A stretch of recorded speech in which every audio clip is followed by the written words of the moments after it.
Rafael Leao is one of the best footballers in the world, a winger that has every attribute you would want, and he can take over games in a matter of instants for his team. With there being a lot of rumours that Rafael Leao might leave this summer because he's wanted by some big top clubs, let's have a look just why he is a superstar and why he can get even better in the future. Rafael Leao obviously plays for a massive club. He plays for AC Milan, one of the biggest clubs traditionally in football and one of the highest teams that have won the Champions League. And he's always been successful with them. He got them to a Champions League semi-final last year and won them the Scudetto for the first time in a decade just a few years ago, claiming the league's MVP at the same time. Now, it seems weird to mention potential with this guy, but he is only 24 years old and he has simply been at the top of the game for many years now, proving he was brilliant just at the age of 21. And while his output is definitely not as high as it was a few years ago, he is still a really solid player and definitely needs to be playing at one of the best teams in the world, winning Champions Leagues every year. Rafael Leao is one of the most similar players to Kylian Mbappe you will see at the level. Of course, he doesn't have the pace that he does, but he definitely has a much better dribbling ability. He's a skillful and technical player, capable of playing on either flank, but usually plays on the left wing. And at 6'2", he's very tall, very good in the air, can win headers. This also helps him. He has a lot of good bursts of speed, and he can usually use it to make dynamic forward runs, and often loves standing up his defender, being used to playing up front when he was younger. And he often drives from deep and then overtakes players in a one-on-one situation around the box and manoeuvres and changes his speed. He's become especially good at making runs into the box and finding the far corner, or also standing the ball up for a brilliant cross for his team. Often, most of the time AC Milan have been there, they've been quite a defensive team, so they often low block and like keeping the ball in possession, but often let the other teams have it. This helps Leao break on other teams. This is why his heat map, as you can see from the 22-23 season, is very much around the halfway line in the left attack and flank. He can easily pick the ball up just from the halfway line and run and drive with it. He's a very direct player, so he often doesn't like passing it back. When he picks the ball up and sees space, he will run into it, and he doesn't mind taking risks in them positions. This makes him very important to AC Milan because sometimes he possesses the unique ability to dictate the game state single-handedly, sometimes picking the ball up and then deciding to go on astonishing dribbling runs, resulting in his team getting a tap-in or calming the ball down when they want to counter. An example of this is when he went on that amazing run in the Champions League quarter-final against Napoli, setting his teammate up Giroud with a tap-in. He simply just picked the ball up from deep and decided to go the whole way and use his brilliant dribbling and power directness to get in the box and make the right decision. And often he's a very good out ball for AC Milan. He can get the ball, he can definitely go past players, and he's making around 5.45 progressive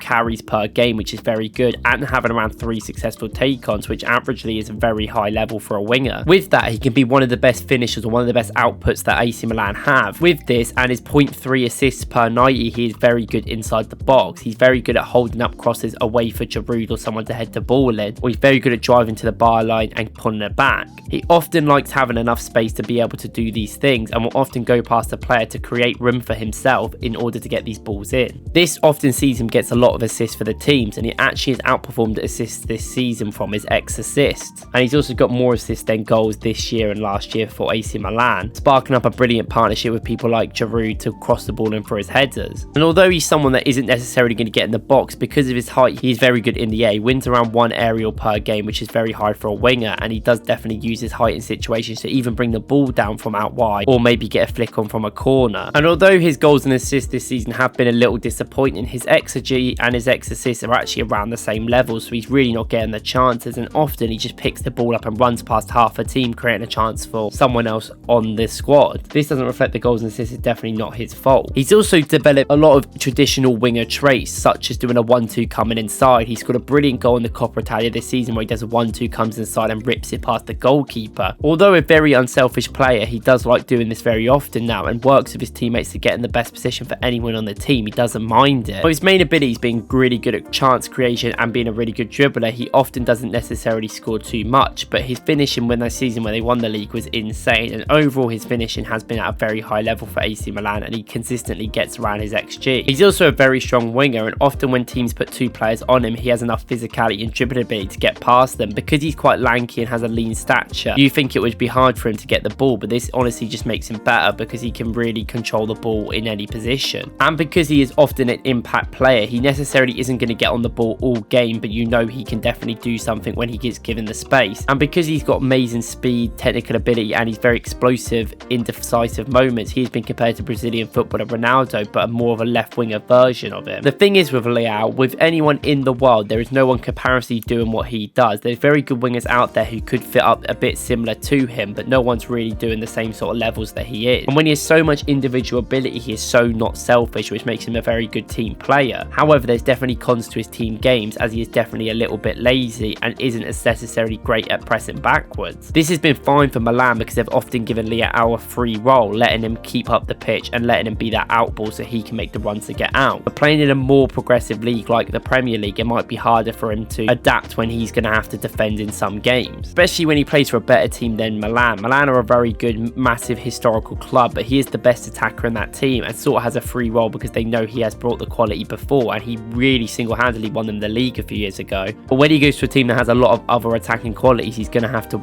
do stuff with them, and he's no problem with working with them going forward. Maybe if he played for a team that had the ball a lot more, it'd be very good, but he is very good on the break player as well. And he's definitely been used to playing up front. He played it up front when he was a younger person, so he definitely could be tried there, but I would love to always see him with someone else in that role because I think he works really well with another player in the attacking sense, and he's got brilliant crossing abilities and brilliant link-up play that can really help the attackers. I think that would get missed if he was just up front by himself and had to really be the goal scorer. There's also been a criticism of Leão that he lacks consistency in some of his performances because of his unwillingness to run and make defensive plays. He often doesn't really do a lot when AC Milan aren't playing well or they can't get the ball out to him. Now, this is not necessarily his fault, but he also necessarily doesn't do enough in games to make it better. And sometimes it feels like he's taken the mick with his unnecessary flamboyance in possession on the ball, something that would probably anger a lot of fans of teams in the Premier League if they were to get him. And sometimes he could be a liability to the team it is in. Now, while I think he has enough individual ability and he has proven himself at the top level enough to make sure this isn't really a big deal, I do think this is definitely a bit of a red flag if you're signing for a bigger team. But maybe he will care more when there's more on the line and every game matters in that sort of sense, because Milan have been more radically playing third and fourth in the last few years. And although he's only scored 3 goals in the league this season and 6 goals in all competitions, last season he scored 15 league goals and the year before he scored 11, getting 16 and then 14 in all competitions, and that level for a winger is very high considering he's also picking up a lot of assists on the way, and that heavy lifting of that output for many years is often what's making him so vital, even making him get into the Portuguese national team even when he should start, and he has started and proved himself. I think he was very good in that World Cup in the end when he played. Now, the problem is he did extend his contract at the end of last season, which means he's got a contract to 2028, which is another 4 years, and he's getting paid a considerable amount, and he has a release clause of 175 million euros. With financial constraints on AC Milan and Italian teams, there could be a way to cash out on him, especially considering he has not had the best season for them and they're really struggling to get the ball out to him. And with it looking like AC Milan might move into a new generation with Conte, and Conte not really traditionally playing wingers, maybe he doesn't have a role at that club and they will sell him to buy more players that Conte likes. Let me know what you guys think about Leão, and let me know where do you think he will end up being next season, or if he'll still stay at Milan. If you like these tactical videos, I recommend you go and watch my Jorginho video, and thank you for watching. I appreciate the view.